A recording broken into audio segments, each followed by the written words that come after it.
मैं जो अंक मांगू वही प्राप्त होते हैं। और मेरी नियति ही मेरे पास है मामा श्री। अंक तो ईश्वर की इच्छा से प्राप्त होते हैं, किंतु पासे मैं अपनी इच्छा से फेंकता हूं। तात्पर्य? पासे फेंकना एक कर्म है मामा श्री, और प्राप्त होने वाला अंक उस कर्म का फल। आप अपने फल पर नियंत्रण रखने का प्रयत्न करते रहे जीवन भर, और मैं अपने कर्म को अपनी इच्छा के बंधन में रखता हूं। मैं निर्णय करता हूं पासे कब फेंकने और कब नहीं।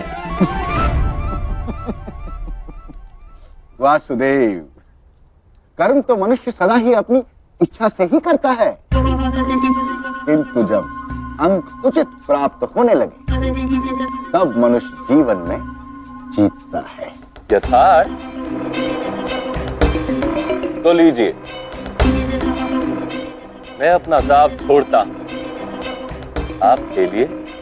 वासुदेव, आपके चारों मेरु अभी यात्रा पर निकले भी नहीं, और मेरा एक मेरु आदि यात्रा पूर्ण कर चुका है, फिर भी पासे नहीं फेंकेंगे? नहीं, आपके लिए। जैसी वासुदेव की इच्छा। लीजिए, मेरा ये मेरु अब उस दुर्ग पर जाकर बैठेगा। अब ये अजेय है। 112।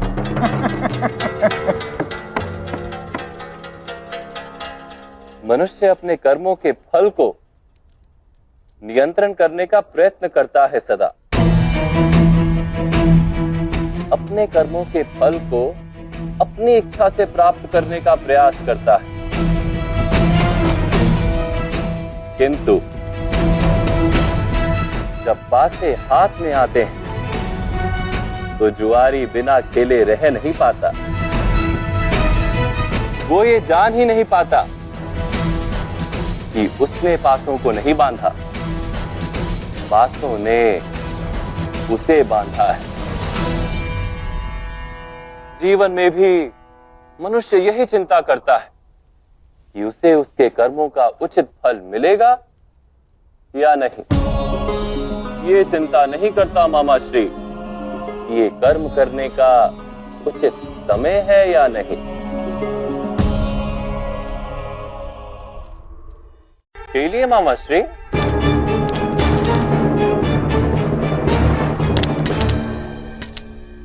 पौ 12।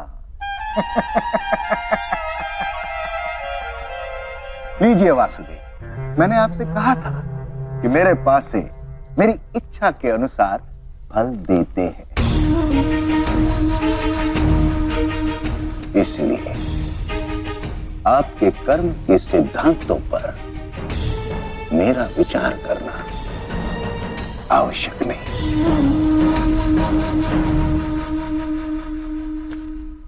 मनुष्य जब सफलता की यात्रा पर होता है तो ऐसे ही विचार करता है। इसी कारण से जब उसे निष्फलता का प्रथम समाचार मिलता है तो मंदिर की ओर दौड़ता है, और फिर सफलता मिलते ही उसे स्वयं पर विश्वास होने लगता है। वास्तव में उसका संपूर्ण विश्वास न स्वयं पर है न ईश्वर पर। वो दौड़ता रहता है, गांधार से हस्तिनापुर, हस्तिनापुर से द्वारका और द्वारका से मगध, पासे फेंकता रहता है। उसे लगता है कि वो जीत रहा है, किंतु जीवन कोई द्यूत सभा तो नहीं मामा श्री कि केवल सामने बैठा व्यक्ति ही खेल रहा हो। हमारी दृष्टि मर्यादा के पार भी अनेक लोग हैं जो अपने अपने दांव खेल रहे हैं। उनका परिणाम भी हम पर पड़ता है ना मामा श्री?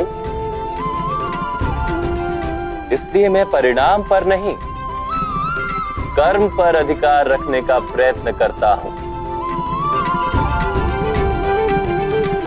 खेलिए मामा श्री, मैं एक और दाव छोड़ता हूं।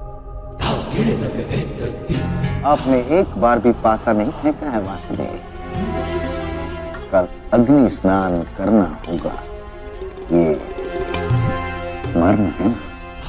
यदि पराजित हो गया तो अग्नि स्नान अवश्य करूंगा, किंतु दाव छोड़ने को मैं पराजय नहीं कहता मामा श्री। खेलिए।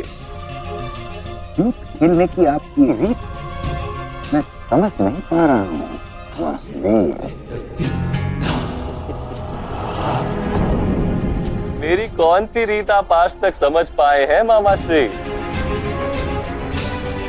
कैसे तुम मुझे बार बार पराजित कर देते हो कृष्ण? जो केवल जीतने के लिए खेलता है, उसे विजय और पराजय दोनों मिलते हैं। मैं तो केवल लीला करता हूं। लीला का अर्थ जानते हैं आप?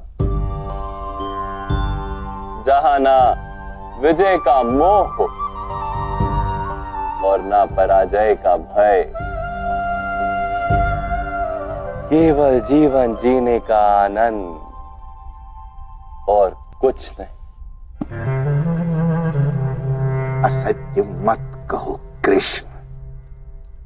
क्या तुम्हें पांडवों की विजय का मोह नहीं?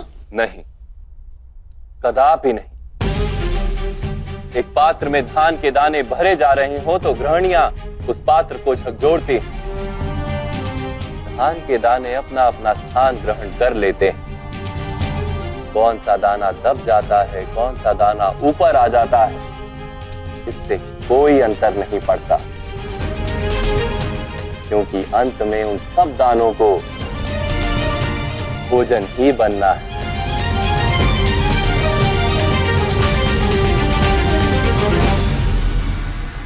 समय आज संसार को झकझोर रहा है।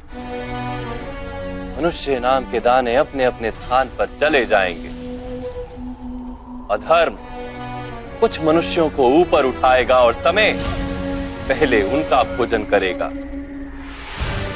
धर्म कुछ मनुष्यों का रक्षण करेगा और उनका भोजन बाद में किया जाएगा।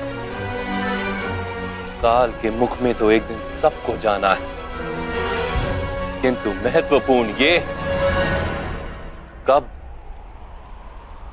और कैसे। मुझे किसी का मोह नहीं है, केवल धर्म की विजय का विश्वास।